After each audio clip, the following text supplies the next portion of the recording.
Hi, this is Maros. I'm a senior iOS developer and I also build my little app business on the side. In this video, we're gonna talk about the month of January and my indie app revenue. My app trading tracker made almost my full monthly salary in January. Let's take a look at this month in review.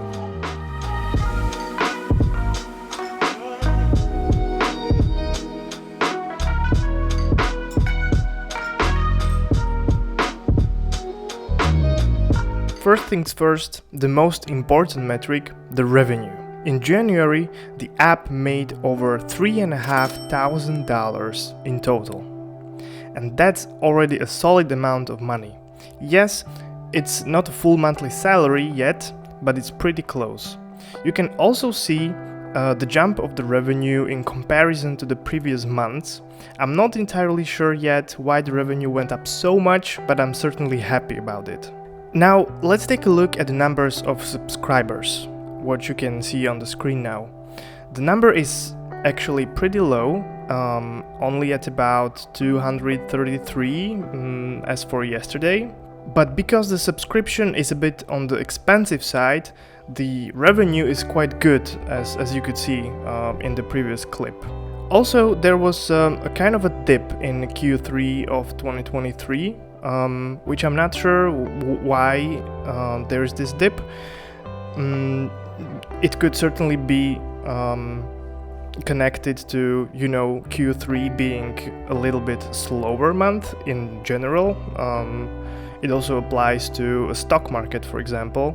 And so I would assume that this dip in subscribers is mainly caused by the general market conditions. And also, it's worth noting that the number of subscribers actually fluctuates a little, as you can see now. There was a pretty decent move upwards in the number of subscribers. It went basically from 185 all the way up to 233. So that's a good thing, and yeah, we'll see what's up next. Another important metric is MRR, or monthly recurring revenue. This number actually doesn't really mean anything, but all indie devs set goals and milestones based on this number. It doesn't map directly to revenue, but it is a useful metric to better understand the growth and velocity of the business. A great example is my month of January. While this monthly recurring revenue is only at about, $1,200, I still made well over 3K. Also, MRR doesn't really account for lifetime memberships, which I also offer. So yeah, that was a quick overview of my numbers and metrics for the month of January. And overall, I'm very happy about this month. I never would have thought that my little app will make almost my monthly salary and could technically pay for my rent and for some other stuff as well. It's incredible what can be done just by building something for myself. Now, it's important for me to not get too overwhelmed by this number, because it might also be a one-hit wonder and February can be completely different. I would say this is the difficult part of building apps and selling stuff online, because you never know how your next month will look like. Fortunately, I'm also working as a freelancer, and this side money is just a secondary income, but a pretty good one.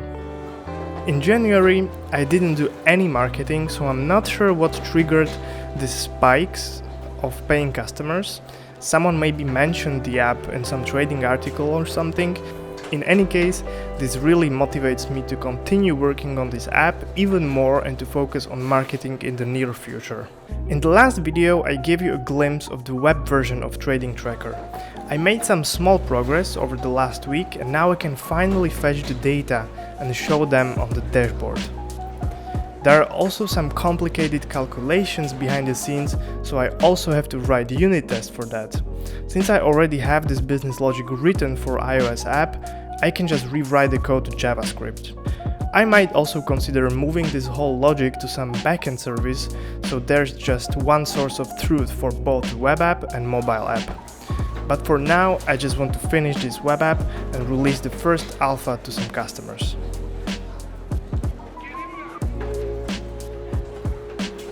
What I also have to think about is how I will sync the data between mobile and web app. Mobile app is completely offline and is using core data. I cannot of course forget about syncing the subscriptions as well. The customers that already paid for the subscription in the app should also have access to all features of the web app. It doesn't really seem like it, but the whole app is pretty complex and there are many features here and there that would take some time to build. And so I decided to approach this web app with a MVP mindset. I will build only what's really necessary for the users to use the app, and the rest can wait. I am using this Trello board to track all tasks and features I have to work on, so I won't forget about the stuff I won't be building in the first alpha. I just need to make the tasks more granular so I can exactly know what to focus on. I'm also thinking about releasing the first version only to a couple of customers that would sign up through the iOS app. By the way, I recently bought this BenQ Screenbar Halo. If you don't know what it is, it's basically a LED desk lamp that clamps onto your monitor, and I must say I am impressed. It's one of the things you don't know you need until you buy it. It lights up not only my desk but also the wall behind the monitor, so it really helps my eyes. I have it over a week now and I can say that it also improved my productivity because my eyes are less tired after hours of working. Speaking of my desk setup, I will be moving in about 2 weeks and will be building a whole new desk setup, so I will try to make a video about it when it's done, so stay tuned for that. So now I would like to hear from you.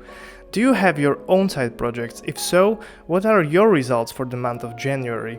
What are your next steps to improve the numbers? Drop a comment and let me know. I hope you like this video and the month in review. I will keep you posted about the revenue in February as well in the next month in review video. Make sure to drop a like and subscribe, and I will see you in the next one.